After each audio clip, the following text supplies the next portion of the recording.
The question was, how should we maneuver them into firing the first shot? It was desirable to make sure the Japanese be the ones to do this, so that there should remain no doubt as to who were the aggressors.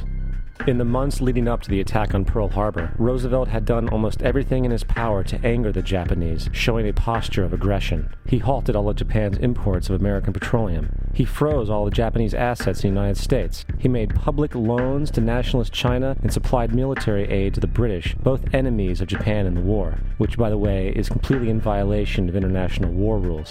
And on December 4th, 3 days before the attack, Australian intelligence told Roosevelt about a Japanese task force moving towards Pearl Harbor. Roosevelt ignored it. So, as hoped and allowed, on December 7, 1941, Japan attacked Pearl Harbor, killing 2,400 soldiers. Before Pearl Harbor, 83% of the American public wanted nothing to do with the war. After Pearl Harbor, 1 million men volunteered for the war. It is important to note, Nazi Germany's war effort was largely supported by two organizations, one of which was called IG Farben. IG Farben produced 84% of Germany's explosives, and even the Zyklon B used in the concentration camps to kill millions. One of the unspoken partners of IG Farben was J.D. Rockefeller's Standard Oil Company in America. In fact, the German Air Force could not operate without a special additive patented by Rockefeller's Standard Oil. The drastic bombing of London by Nazi Germany, for example, was made possible by a $20 million sale of fuel to IG Farben by the Rockefeller Standard Oil Company. This is just one small point on the topic of how American business funded both sides of World War II. One other treasonous organization worth mentioning is the Union Banking Corporation of New York City. Not only did it finance numerous aspects of Hitler's rise to power, along with actual materials during the war, it was also a Nazi money laundering bank, which was eventually exposed for having millions of dollars of Nazi money in its vaults.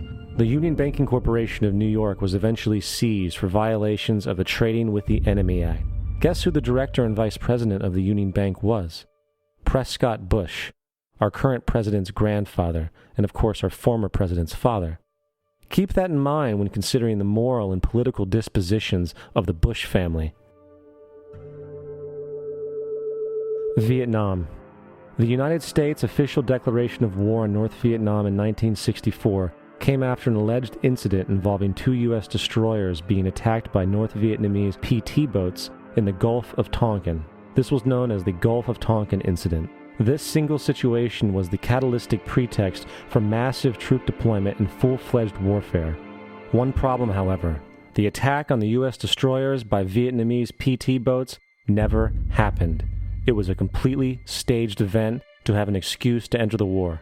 Former Secretary of Defense Robert McNamara stated years later that the Gulf of Tonkin incident was a mistake, while many other insiders and officers have come forward, relaying that it was a contrived farce, a complete lie.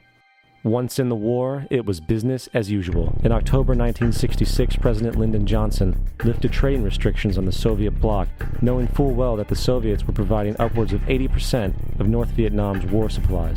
Consequently, Rockefeller interests financed factories in the Soviet Union, which the Soviets used to manufacture military equipment and send it to North Vietnam. However, the funding of both sides of this conflict was only one side of the coin.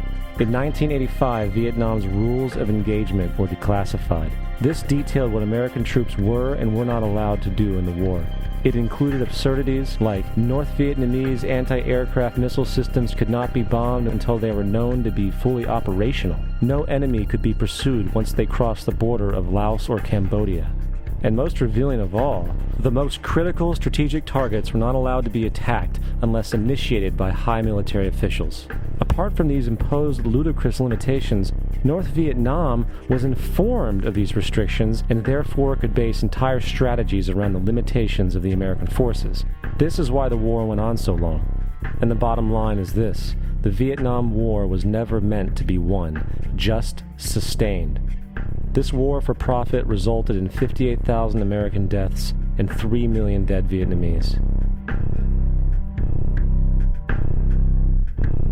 So, where are we now?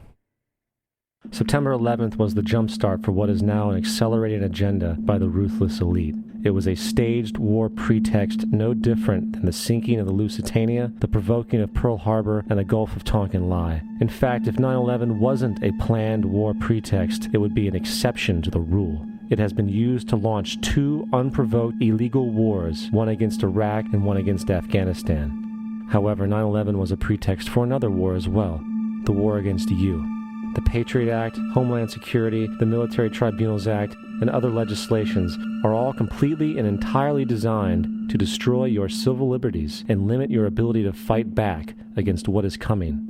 Currently in the United States, unannounced to most brainwashed Americans, your home can be searched without a warrant, without you being home. You can in turn be arrested with no charges revealed to you, detained indefinitely with no access to a lawyer, and legally tortured, all under the suspicion that you might be a terrorist. If you need a painted picture of what is happening in this country, let's recognize how history repeats itself.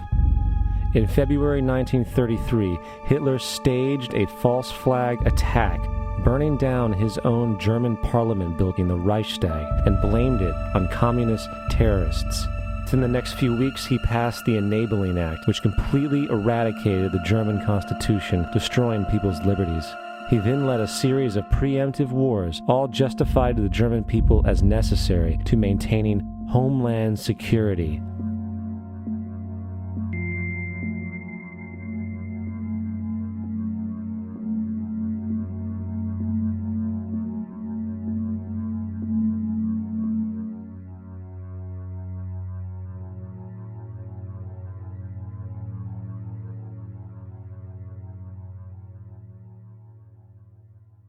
Am Schicksal des Kommunismus und der sich mit ihm verbrüdernden anderen Organisationen ändert dies nichts. Our enemy is a radical network of terrorists and every government that supports them. It's time to wake up. The people in power go out of their way to make sure that you are perpetually misled and manipulated. The majority's perception of reality, especially in the political arena, is not their own. It is shrewdly imposed upon them with